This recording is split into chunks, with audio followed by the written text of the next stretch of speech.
සුබ දවසක් සියලු දෙනාට ප්‍රාර්ථනා කරනවා. ඉතින් අද සතියකින් විතර ඇත්තටම වීඩියෝ එකක් දාන්න බැරි වුණා. මුලින්ම කියන්න ඕන මගේ නාලිකාව subscribe කරලා සහයෝගය ලබා දෙන්නේ කියලා RR News කියලා subscribe කරලා.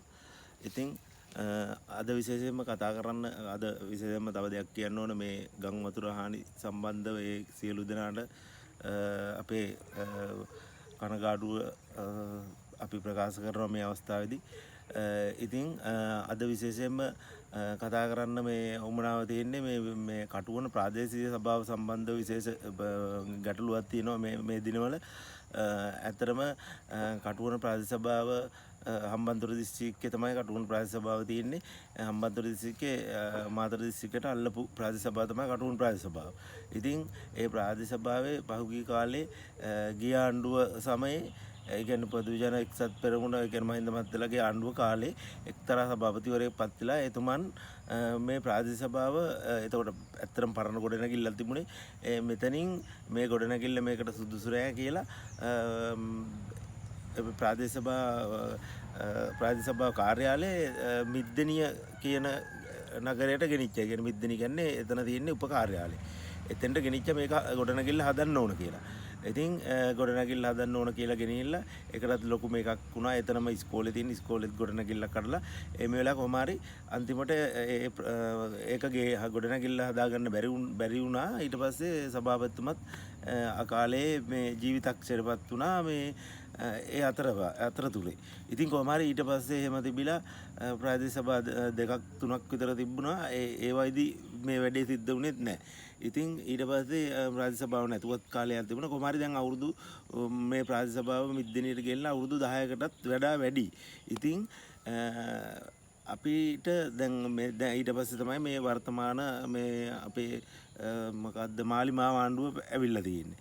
ඉතින් මාලිමාව ආණ්ඩුව ඇවිල්ලා ඒත් දැන් මිනිසුන්ගේ යට මේ කටුවන ප්‍රදේශවල මිනිසුන්ගේ යට කතාවක් තියෙනවා. සභාව ගේන්න ඕන කියන කතාව තියෙනවා. ඉතින් මොකද තව දෙයක් තමයි මේ කටුවන ප්‍රාදේශ සභාව කියන කටුවන තමයි මෙතන මේ ප්‍රදේශ සභා සීමාවේ මැද ස්ථානය. ඒ කියන්නේ ඓතිහාසික ඔලන්ද කොටුව පවා තියෙන ඒ කටුවන නගරය තමයි ඓතිහාසික ස්ථානය, මැද ස්ථානය. ඉතින් එතන තමයි මේ සභාව තිබුණේ. ඉතින් අර මේ කටුවන ප්‍රාදේශ සභාවට අයිති හඳුගල වරාපිටිය කිරම රම්මල ඒ පැත්තේ දුර මිනිස්සු පවා යන්න ඕන මිද්දනිය කියන තැනට. මේ මිද්දනිය කියන්නේ එහා කෙළවරේ තියෙන තැනක්. ඒ කියන්නේ අඟුරුංගොල්ල පෑලස්ස ප්‍රාදේශ සභාවට කිට්ටුව තියෙන තැනක්. ඉතින් එතෙන්ට යන්න මිනිස්සු එතන මේ කිරම කරමටියේ පැත්තේ මිනිස්සුන්ට අසාධාරණ සිද්ධ වෙනවා. ඉතින් ඒ වගේ තියාගෙන ඉතින් මේ සභාව කඩපු ඒ භූමිය මේ ළඟදී කටුවන ප්‍රාදේශ සභාව මේ අවුරුද්දේ මේ පිහිටුවට පස්සේ විශේෂයෙන් කියන්න ඕන ආණ්ඩු පක්ෂය තීරණයක් කරන් තිනවා ඒ ප්‍රධාන මේ ප්‍රාදේශ සභා භූමියේ টয়ලට් එකක් හදන්න ඉස්සරහම. ඉඩම ඒ කියන්නේ ටවුන් එකේ මැද තියෙන ඉඩමෙත් ඉස්සරහම දැන තමයි මේ টয়ලට් එක හදන්නේ. ඉතින් ඒ වගේම කියන්න ඕන විපක්ෂ මන්ත්‍රීවරු ටිකත් මේකට අත උස්සලා. ඒක තමයි තියෙන විශේෂම කනගාටුව.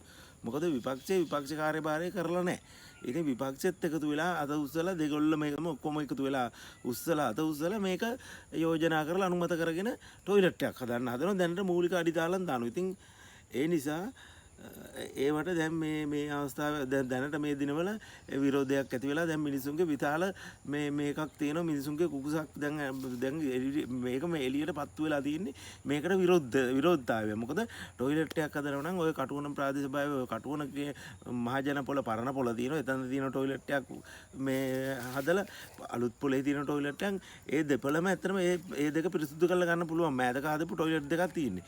ඉතින් টয়ලට් එකක් හදනවා නම් අර කොටුවේ ගොඩ කියන තැන තමයි টয়ලට් එකක් පොදු වේසිකලියක් හැදෙන්න ඕන. මොකද එතන තමයි ඕලන්ද කොටුව තියෙන්නේ. සංචාරකෙක් ආවොත් එතෙන්ට තමයි එන්නේ. ඉතින් එතන ඉඳලා ඒ ඕලන්ද කොටුවේ ඉඳලා මේ කිලෝමීටරයකට ආසන්න ප්‍රමාණයක් දුර තමයි මේ තියෙන්නේ මේ සභා භූමිය. ඉතින් එතන මේගොල්ලෝ හදන්නේ ඇත්තටම දැන් මේකේ මිනිසුන්ට තියෙන සැකය තමයි මේ ප්‍රාදේශ සභාව මිද්දනියෙන් කටුවනට ගේන්න වෙනවටද කියන විශාල ගැටලුවක් අපේ මිනිසුන්ට මේ අවස්ථාවේදී මේ දිනවල මේ විශාල සැකයක් තියෙනවා. ඉතින් අපි කියන්නේ ඇත්තටම කටුවන අපේ ගම කටුවන. ඉතින් අපි කියන්නේ මේක නම් සිද්ධ වෙන්නේ නැහැ කවදාවත්. සිද්ධ කරන්න දෙන්න බෑ අපිට. මොකද මේක අපේ ඓතිහාසික ස්ථානයේ මේක තියෙන්න ඕන. දැන් අපි කියන්නේ එහෙම ගෙනියනවා නම් ඔබතුමාලා ගෙනියන්න මිද්දනිය ප්‍රාදේශීය සභාව කියලා ගෙනියන්න. අපේ නම අයින් කරන්න. කටුවන කියන නම අයින් කරලා මිද්දනි ප්‍රාදේශීය සභාව කියලා දාගන්න. එහෙම දාගෙන අරන් යන්න. අපි දන්නේ එහෙම එක තැන්වල වල දැන් ඒ ආණ්ඩු වෙලාවේ එක සභාපතිවරයෙක් එතෙන්ට ගෙනිච්ච තව කෙනෙක් තව දැනකට ගෙනියනවා. අනිත් තව කිරමින්පත් උනන් කිරමට ගෙනියනවා. මේකේ කිසිම පිළිවෙලක් නැහැ මේක. ඇත්තටම අපි තව එකක් තමයි මේගොල්ලෝ කියනවා මේ টয়ලට් එක හදන්නේ සංචාරකයන් ආවොත් ඒ මිනිස්සුන්ට යන්න මොනවා විදිහටලු හදන්නේ. ඉතින් ඕලන්ද කොටුව තියෙන්නේ කොටුවගොඩ නගරේ. ඉතින් කොටුවගොඩ ප්‍රදේශයේ ඉතින් කොටුවගොඩ ඉඳලා මේ টয়ලට් එක හදන තැනට මීටර් 700ක් විතර දුර තියෙනවා. ඒ කියන්නේ මේ ත්‍රිවිල් එක આવොත් එන්න වෙනවා රුපියල් 150ක 200ක දුර එන්න ඕන. එතකොට දැන් මේ ඇත්තටම ලැජ්ජයි මේ කතාවලට. එතකොට টয়ලට් බර ඇදලා අපි රුපියල් 200ක ත්‍රිවිල් එකේ ඉන්න ඕන টয়ලට් එකට යන්න.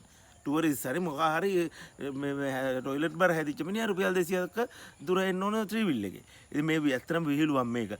මේ අපි සභාවනුත් ඉල්ලන්නේ හරි දේ කරන්න. ඉතින් වැරදි දේ අපි ජනාධිපතිතුමාට ඡන්දෙ දුන්නේ හරි දේ කරන්න ඕන හින්දා. ඉතින් අපි ඇත්තටම විශේෂයෙන්ම කියනවා මේකට දැඩිම විරෝධයක් තියෙනවා.